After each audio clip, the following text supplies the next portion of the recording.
What's going on? This is Diamond Dave, the founder of the highest paid part-time job in the world, also known as David W. Williams. But we're not going to talk about options today specifically. What we want to talk about is a part of the Laws of Game series is that what's the number one secret for you to becoming more productive, right?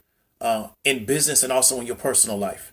And so this is going to be a really good video for people that are trying to figure out what is really going to be the leverage point that's going to allow me to become more productive in what I'm doing so I can get the results that I really desire. And this is something that's not really talked about because we live in a world where people talk about, you got to get more organized to be more productive. You have to deal with your why. You have to become a lot more focused, and all of those things are really, really important. But what I want to do is kind of get into something that's a little bit more esoteric, right? And kind of roll back into the foundation of like who you really are as a human being. And so my suggestion to you is that if you want to be a lot more productive, you need to try to figure out what can you do, right, to put yourself in a creative state. And what I mean by the creative state is I mean to put yourself in a psychological state in which you are fulfilled with a lot of creativity.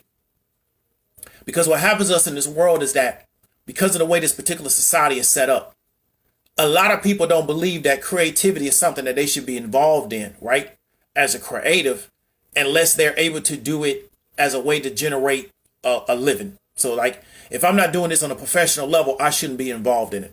And as a result, as they become older and older and older and older, they don't do anything creative. So a lot of times you see that you as a child, you may have art classes, you may have music classes, you may have things of that nature that may last till high school. And then you probably don't carry that on into college. And then that's the end of you doing anything creative.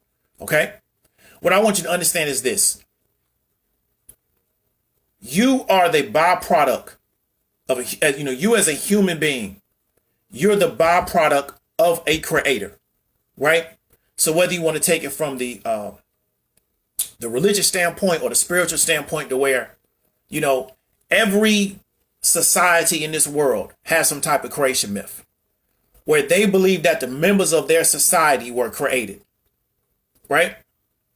Or if you believe in the universe and things of that nature, you're more in the new age lane, right? You believe you were created by the universe. But regardless of what particular aspect you fit in, you are the byproduct of a creator. So to me, the easiest way to tap into that source is for you to be engaged in something that's creative. What's going on, Dex? Okay. So if you read the words, you read the Bible, it tells you at the beginning, what was God involved in? Something creative. God created the universe. He created the world. He created earth. He created the Garden of Eden. Then he created man and woman. He created all the animals. He created everything on the planet. So God to us is the original creative. So if you want to tap into that source, you need to be doing something creative. And this is what a lot of people miss because, like I said, it's based on how this particular world is set up. Most people don't feel like, oh, I can't support myself. I can't generate any income from doing anything creative. So then therefore, I'm not going to mess with it. And as a result, they lose out, right, on the ability to tap into that source. And you'll be amazed that when you get involved in something that is creative, what kind of ideas and what kind of inspiration comes to you. Why? Because you put yourself in the creative space. If I'm sitting down writing copy, it's amazing what kind of ideas come to my head because I put myself in the creative space. So I would encourage you to find something that you enjoy doing creative, even if you got to do it all by yourself. We don't want nobody to see you doing it, whatever. Just do that. Because if we look at human beings and we go back to ancient times, we've always done some type of artwork. Whether you see writings on the walls, people creating figures and figurines, we've always done some type of artwork. We have always danced. Every society has some level of dancing in their society. Every society has some form of music making. And when you look at the animal world, there is no other animal on the planet, and humans are animals. Homo sapiens are animals. We're also primates. We're the only animal and we're the only primate that does creative stuff that has nothing to do with us surviving. So we're involved in creative things that are not part of Maslow's hierarchy of survival needs. And we do it just because it makes us feel good. But really, we don't really understand it's a way for us to connect to the actual source that created us. And so this is one of the things that a lot of people find in business is that you start a business and you're so busy doing the day-to-day operations of the business you don't have any time to sit back and be creative and think about, how am I going to grow the business? How am I going to expand this business? How am I going to make this business better? Because you're involved in the mundane day-to-day activities of the business. You understand what I'm trying to tell you? Or other businesses that you're creating with, that you're competing with, they have whole rooms of people where all they do is wake up in the morning and try to figure out, how can we solve this particular problem using our creative mind? And that's their job.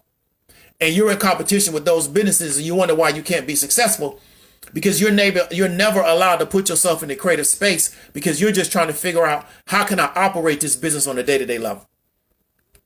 So I really want to encourage you. A lot of what you see on YouTube or what you see on the social media spaces, a lot of people trying to figure out, how can I meditate myself, right, to this closeness with the universe, or closeness with the source?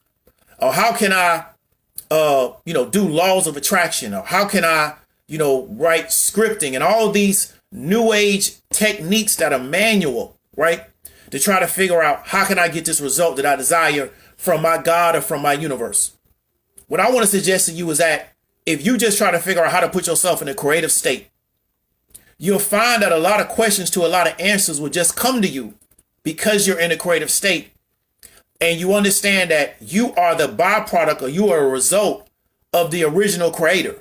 So the way to really lock in with that original creator is for you to put yourself in a creative state, because you are the product of something that creates things, right? And so this is something that we don't really talk about, because we've been taught not to do this particular thing, and to try to think that there's this analytical or mathematical way for us to figure out the solution to our problems. And really, all the solutions to our problems have come from creative people. So I wanted to reach out to you, because I think that could be a benefit from a lot of people that are struggling in what they're trying to do from a productivity standpoint and from a business standpoint. And I want to encourage you, it doesn't matter what age you are, what your background is, try to figure out something that you enjoy from a creative aspect, and do that thing and put yourself in a creative state psychologically. And you'll be amazed over time how a lot of answers to your problems will start to appear in your mind, because by you doing that, you're locking into the original source that created everything that you see around yourself. So if you got any questions about it, hit me up in the comments. If you know somebody can get value from it, share it out. This is David W. Williams, also known as Diamond Dave, and I'll talk to you later.